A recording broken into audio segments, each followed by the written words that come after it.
mund të shtrihen nga, le të themi, 30.000 euro në 500.000 euro, në varësi nga projekti.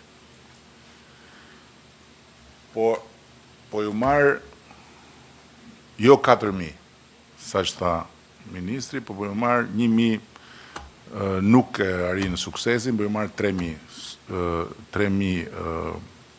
aplikime që përfundojnë me sukses. Edhe po ju marë një shifër më të ultën e mundshme 30.000 eurot, që nuk diskutohet që do jetë shumë e lartë. Janë 90 milion euro investim. 90 milion euro. Po të mos jenë 30.000, po të mos marë 30 mishin, po të marë 300 mishin, si mesatare, bëni vetë llogarinë se sa shumë investim është. Dhe qa do të thotë për çdo lloj bashkie dhe për çdo lloj zone më të thellë ky lloj investimi. Dhe sa turist dhe sa vizitor do të sjellë deri atje që do të konsumojnë atje dhe rrugës. Dhe këtu si jemi vetëm në agroturizëm, jemi edhe në ferm, jemi edhe në projekte mikse me energji të rinovueshme e tjera. Prandaj ju lutem shumë, fokusohuni në këtë instrument, sepse do t'ju japi jashtëzakonisht shumë krah, dhe nga ana tjetër, mbi të gjitha është detyrimi që i kemi gjithë atyre njerëzve që duan të investojnë në tokën e të parëve të tyre. Qoftë ata që janë në qytet për të investuar në fshat, qoftë ata që janë jashtë për të investuar në vendlindje. O Gzim, po ti si më zhgënjeve sot? Është hera e parë që më zhgënjen, je legjenda e pushtetit vendor. Sa mandate keni? 7 apo 8?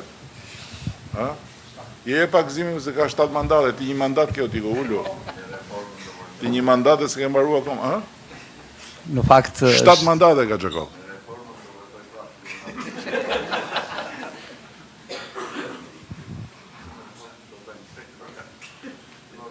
Mbas mandatit 4 është vetëm kur e vendos ti të ikësh se të harrojnë aty njerëzit, nuk të lëviz më njëri, ja, 7 ka. Në fakt dhe ne kemi punuar edhe pse aplikimet janë vetëm 57 në zonën tonë, por nuk janë pak. Jemi duke përpiluar hartën, kemi patur një problem për të ndarë zonat e zhvillimit, pasi ka një shpërndarje në të gjithë zonën malore dhe kjo na ka bërë që të jemi çik. Do të hapim 5 muaj tani. Nuk është për të justifikuar, por në fakt do ta bëjmë shpejt. Ti e di fjalën time, çka nuk bëhet për 3 ditë, nuk bëhet as për 3 vjet, kështu që 3 ditë kohë tani mbyllin këtë histori. Ja. Fakt, shumë nga ato që thatë ju kryeministër, veçanërisht për atë task force-ën, ndonë se nuk e kemi emërtuar të tillë, por ne kemi arritur që ti identifikojmë dhe ti kontaktojmë të gjithë aplikantët. Nuk është se kemi shumë, janë 71, por ama i kemi sqaruar. Po 71 në Skrapar është një shenjë shumë pozitive. Shumë e mirë. Sepse ata 71 në qoftë se do t'i rish mbi kokë dhe ju e keni bërë, jeni këtu, edhe bile në konflikt total interesi, ministrit ka vënd parin, Skrapari i pari, pastaj vin tjerët. Se Berati akoma s'ka sjell gjë. Se po t'ishe Berati, do ishe mbrapa ti. Po 71 janë shenjë jashtëzakonisht pozitive. Ka shumë interes, por duhet dalë tek një problem që ndeshim disa nga aplikimet, ose një pjesë shumë e mirë e tyre janë në malin e Tomorit, i cili është park kombëtar. Dhe ne si bashki ndeshim me një problem që ndërkohë që janë sot 19 kontrata që subjektet ndryshme kanë përfituar nga Agjencia Kombëtare e Zonave të Mbrojtura, paraqesin kërkesën e bashki për të pajisur me leje, është Agjencia e Zhvillimit Territorit që, le të themi, nuk po përdor në një term, por na është bërë pengesë për shkak se nuk e meraton ata që quhet akti i konformitetit për projektet që ata paraqisin.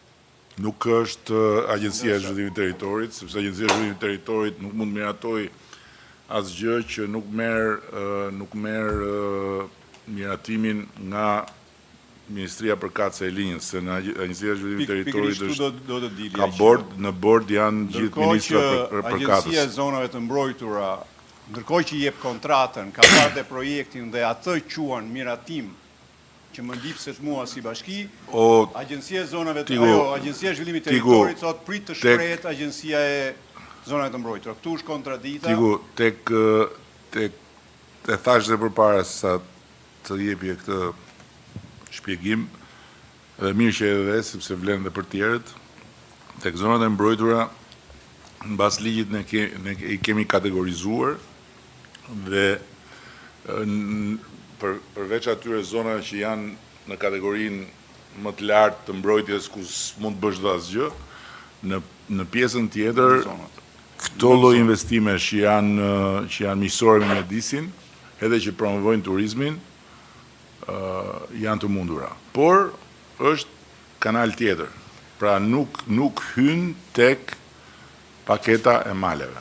Pra, në rast se do investosh në një zonë që zonë e mbrojtur, do bësh një agroturizëm si gjithë të tjerët dhe do marrësh ato benefite që marrin dhe të tjerët, se faktikisht agroturizmi dhe kështu si që është pa paketën e maleve, është me incentiva fiskal të jashtëzakonshëm.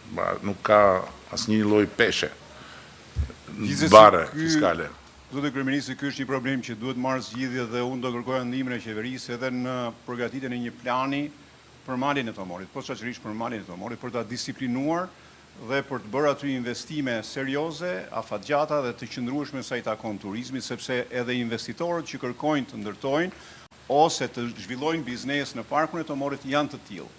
Nuk janë, le të themi, thjesht një biznes familjar, shkon përtej kësaj dhe ne duhet i përgjigjemi atyre, sepse sot për sot, përpos investimit që është bërë në rrugën automobilistike që të çon atij, apo furnizimin me energji elektrike, nuk ka asnjë gjë tjetër sa i takon infrastrukturës që është shumë e domosdoshme për të bërë biznese të tilla. Dhe unë do të doja, për shembull, që ai plan të përcaktonte ku mund të ndërtohet, çfarë tipologjie e ndërtimeve, nuk mundet që të themi këtu mund të bësh vetëm një strukturë druri dhe mjafton me kaq, sepse edhe kërkesat e tyre apo dhe kontratat që kanë marrë shkojnë deri në 30.000 metra katror, çka do të thotë që janë investime shumë serioze dhe ata me të drejtë kërkojnë tani një rrugdalje nga kjo situatë, cilët bashkia nuk di çfarë të. Do thënë, është një problem që duhet adresuar. Tani unë me sa kuptoj nga mënyra si e zgjat ti, kuptoj që në këtë pikë nuk e rënë dakord me ministrin dhe drejtuesin e qarkut, se ky po më përshpërit që ky po e zgjat kot thotë se ky është problem tjetër. Po ja urdhë fus, shpjegoja. Tigu ta zgjeroj pas. Atëre, problemi që ngre kryetari i Skraparit është në fakt jashtë kontekstit paketës maleve, se flasim për kontrata qera dhënie që janë dhënë nga zonat e mbrojtura, edhe ato varjojnë me sipërfaqe të ndryshme dhe në fakt edhe arsyeja që mund të jenë ato kontrata në fakt nuk janë dhënë kontrata për ndërtim pjesa më e madhe, por mund të jenë kontrata për shfrytëzim, për blegtori, për kullota etj. Me radhë. Po flasim për diçka totalisht ndryshe, por me që përmendet zonat e mbrojtura duhet të bëj një sqarim. Paketa e maleve nuk është se i përjashton zonat e mbrojtura. Zonat e mbrojtura ka një ligj posaçëm i cili kategorizon zonat e mbrojtura. Dhe edhe nëse dikush plotson kriteret ligjore, po ai territor, ajo pronë që ai disponon është brenda një zone të mbrojtur, patjetër hallkat të cilat do ndjekin procedurën pas, kuptohet që do trajtohet në bazë të ligjit zonave të mbrojtura.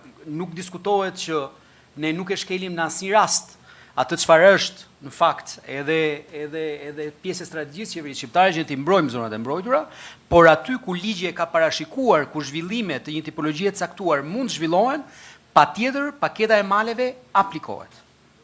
Kështu që unë besoj që Dhe ka dhe një element tjetër që është shumë i rëndësishëm, Tigu, që ne kemi ndryshuar komplet qasjen në vitet e fundit, që çfarë është tokë shtetërore nuk jepet siç është dhënë më parë, ne në fakt pak kemi bërë fare, pak në fillime kemi bërë nga tokë kontra, nuk i jepet një tokë shtetërore, po që se vetë shteti nuk është bashk aksioner, po themi. Përmes agjencisë, përmes korporatës shqiptare të investimeve, në rastet kur ka një tokë shtetërore dhe ka një interes zhvillimi, shteti futet si partner. Ama në rastet kur toka figuron shtetërore, por hyn te ka kategori që po diskutojmë këtu, e tokave që nuk janë regjistruar për shkak se nuk është pranuar 7501, po ndërkohë nuk ka konflikte mes kufitarëve, atëhere hyn formula e dhënjes, sepse ti faktikisht po jep tokën e ti. Ajo figuron aty në letra si shtetërore, sepse ai nuk ka marrë dokumentin. Gjë që nuk është rasti për pjesë të tjera, se këtu ka edhe pjesë, për shembull, së fundmi kemi zbuluar një operacion kriminal për marrjen e një sasie të madhe toke me dokumenta të falsifikuar